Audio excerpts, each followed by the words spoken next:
एक बार हनुमान जी ने माता सीता जी के मांग में लगे सिंदूर को देखकर पूछते हैं, माता आपने ये लाल द्रव्य मस्तक पे क्यों लगाया है? तो माता सीता जी ने हनुमान जी से कहती है, पुत्र इसके लगने से मेरे स्वामी की दीर्घायु होती है और वह मुझ पर प्रसन्न रहते हैं। जैसे ही हनुमान जी ने यह सुना तो बहुत प्रसन्न हुए और सोचने लगे, जब अंगुली भर सिंदूर लगाने से आयु से वृद्धि होती है तो फिर क्यों न इसे सारे शरीर पर ही लगा ले और अपने स्वामी को अजर अमर कर दे। ठीक हनुमान जी ने वैसा ही किया और पूरे शरीर में सिंदूर लगा ली। उसी दिन से हनुमान जी को सिंदूर चढ़ने लगा। और आप भी भगवान श्री राम के बड़े भक्त है ना? कमेंट में जय श्री राम जरूर।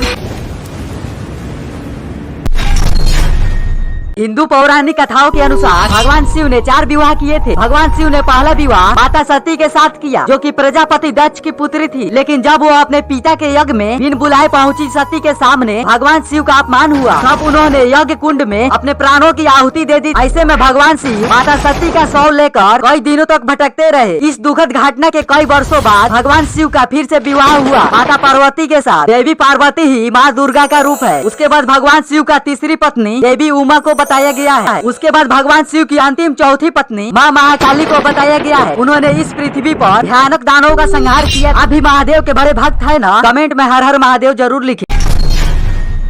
ऐसी मान्यता है कि कलयुग में देवी देवता वास नहीं करते, लेकिन हनुमान जी एक ऐसे देवता है जिन्हें कलयुग के देवता के नाम से भी जाना जाता है। ऐसा माना जाता है कि जहाँ भगवान राम की पूजा होती है ना, तो वहाँ पे भक्त हनुमान किसी न किसी रूप में अवश्य पहुँचते हैं। दरअसल रावण की लंका पर विजय पाकर जब भगवान श्री राम अयोध्या लौट रहे थे, तब उन्होंने उन लोगों को उपहार दिए जिन्होंने रावण के साथ युद्ध में उनका साथ दिया था। तभी हनुमान जी ने भगवान श्री राम से कहते हैं, हे प्रभु, जब तक इस पृथ्वी पर आपकी पूजा होती रहे तब तक हमको वचन दीजिए कि मेरा शरीर में मेरे प्राण हमेशा रहेगा। तो भगवान श्री राम कहते हैं, ऐसा ही होगा, इसमें संदेह नहीं है। इस संसार में जब तक मेरी पूजा होती रहेगी तब तक तुम्हारे शरीर में प्राण भी रहेंगे। इसी कारण हनुमान जी आज भी कलयुग में है।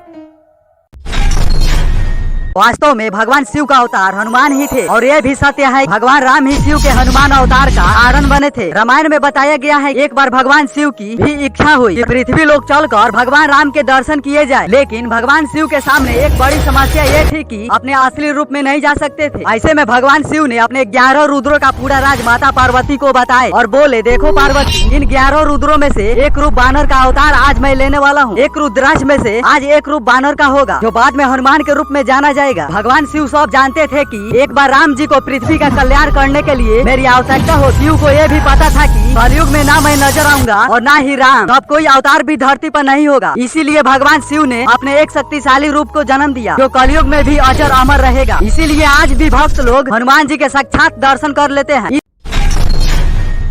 दरअसल शिशुपाल अपने पिछले जन्म में जाया थे, जो वास्तव में भगवान विष्णु के द्वारपाल थे। उन्हें एक ऋषि ने पृथ्वी पर जन्म लेने का श्राप दिया था, लेकिन भगवान विष्णु ने उसे 2 विकल्प दिए कि वह या तो 7 जन्मों के लिए भगवान विष्णु के भक्त के रूप में जन्म ले, या 3 जन्मों के लिए भगवान विष्णु के शत्रु के रूप में। तो जाया ने 3 जन्मों के लिए भगवान विष्णु के शत्रु के रूप में जन्म लिया, ताकि वो प्रभु के साथ जल्द से जल्द मिल सके। और शिशुपाल जाया का यह तीसरा जन्म था, जिसे भगवान श्री कृष्ण ने मार दिया था। यही कारण है कि शिशुपाल कृष्ण से इतनी शत्रुता रखता बीच में है, जिसे ज्ञान का नेत्र कहा जाता है। और साथ ही मान्यता ये भी है कि भगवान शिव प्रलय के समय अपने इस नेत्र को खोलकर सृष्टि का संहार करते हैं। परंतु क्या आप जानते हैं कि भगवान शिव को ये नेत्र कैसे मिला? तो आपको बता दें कि नारद जी भगवान शिव और माता पार्वती के बीच हुए बातचीत को बताते हैं। उसी सभा में माता पार्वती जी आई। इसके बाद उन्होंने अपने मनोरंजन के लिए दोनों हाथों से भगवान शिव की दोनों आँखों को ढक दिया। भगवान शिव की आंखें बंद होते ही संसार में अंधेरा छा गया। ऐसा लगा कि भगवान सूर्य का अस्तित्व ही नहीं रहा। संसार की यह दशा देखकर भगवान शिव के माथे से खुद ही एक ज्योति पुंज प्रकट हुई, जो कि भगवान शिव का तीसरा नेत्र था। जब माता पार्वती ने इसके बारे में शिव से पूछा तो उन्होंने बताया कि मैं इस जगत का पालनहार हूँ, मेरे आंखें बंद होते ही इस संसार का नाश हो जाता है, इसीलिए मैंने इस तीसरे नेत्र को प्रकट किया है।